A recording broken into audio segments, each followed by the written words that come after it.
So today I thought I'd just quickly introduce you to the spectrum analyzer and how we can do things like removing like steady frequencies because more complex kind of sounds and waveforms are obviously going to be a bit trickier to get rid of. But for instance, typically in things like with HMIs or heavy duty lights, you might get like a faint constant buzzing, and that's technically can be removed in post easier, obviously, than kind of more complex waveforms or like white noise or wind machines, etc. But it's important to remember that while you do this, we'll do a test in a second. It's important to remember that when you're doing your room tone or you're trying to capture that, again, you try and place the microphone in the same direction, so you're getting the same kind of uh, yeah, you're getting the same frequency essentially.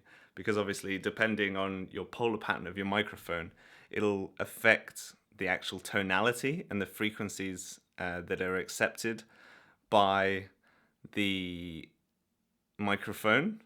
And so it is important to just remember that consideration. So let's just do a quick test. I have like a tone generator.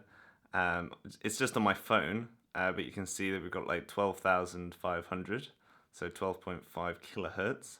And I'm just going to play it and talk at the same time, and then we're going to go into Pro Tools and see what we can do with the spectrum analyzer. So this is not necessarily meant to be reproducing a HMI, but it's obviously going to give us a nice kind of area to work with in terms of a steady constant frequency. So now let's go into Pro Tools and see what we can do to remove this with the spectrum analyzer. I've just quickly put this into Pro Tools, and we can see this is the video here of where it kind of starts.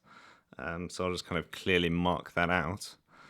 And then what we're going to do is we're just going to go into noise reduction, and you'll see that we have a spectral repair, and this is the isotopes RX3. I should be getting RX4 next year, I think. That's probably going to be worth it. And so this is, I mean, you can use any kind of spectral frequency analyzer, and you'll see the same thing, but this is just what I happen to use. So first we have to capture, obviously, what the waveform is going to look like.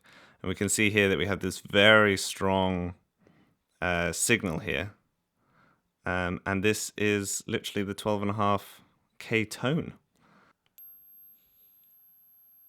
So this is not necessarily meant to be reproducing a HMI, but it's obviously going to give us a nice kind of area to work with. And it's important to remember that this is obviously just like a really, really strong example. Often the tones that you'll be hearing are obviously going to be a lot weaker than this, but you will still get these faint lines that you'll see straight across. But obviously I chose to do a really strong one just so you could see it better.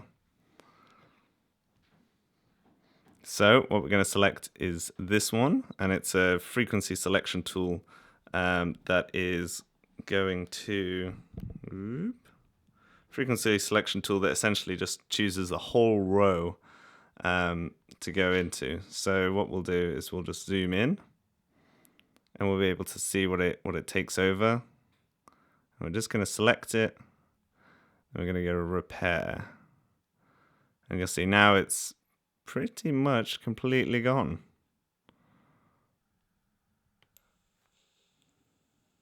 So this is not necessarily meant to be reproducing a HMI, but it's obviously going to give us a nice kind of area to work with in terms of a... So there you have it, a really quick example of how with the spectral frequency analyzer, you'll be able to take out those kind of tones and lights and buzzers really quickly.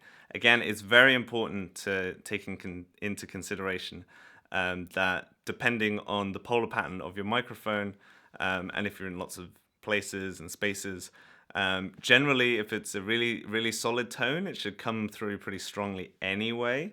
But just remember that as soon as you go off kind of zero, as in straight on from your shotgun, for instance, or even a hypercardioid, it'll start reducing frequencies in different ways. So something with multi-tonal kind kind of like a 416, for instance, it'll maybe take off the 12,000 faster than it will the 8,000.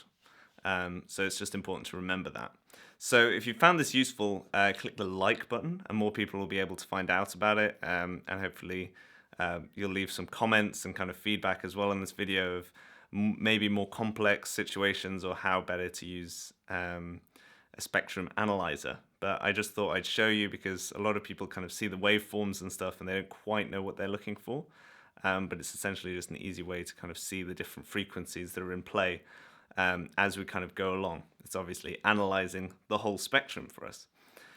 So I've been Matt Price, soundrolling.com. If you'd like daily content, I'm uploading every single day with kind of your questions or just kind of little topics and examples like this.